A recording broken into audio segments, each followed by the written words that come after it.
अस्सलाम वालेकुम। SM news के साथ मैं हूं मुक़द्दर रज़ा। SM न्यूज़ स्टूडियो में खुश आमदीद। खबरों का सिलसिला बढ़ाते हुए खबर शामिल करते हैं गुजरांवाला से।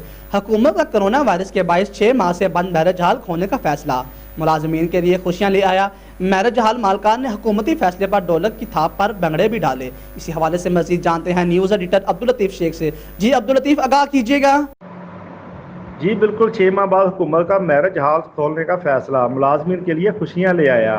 मैरिज हॉल खोलने के हुकूमती फैसले पर मैरिज हॉल मालकान और मुलाजमीन खुशी से निहाल। मुलाजमीन और मालकान ने ढोल की थाप पर भंगड़े डाले और मिठाइयाँ तकसीम की।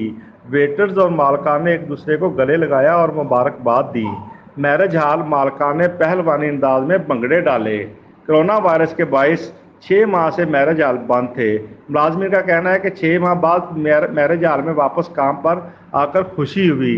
जबकि जनरल सेक्रेटरी मियां आमर ने कहा, मैरिज हॉल खुलने से मुलाजमीन और मालकान के घरों के चूल्हे दोबारा चलेंगे। जी बहुत शुक्रिया अब्दुल लतीफ़, हमें तफसीलात से आगाह करने का।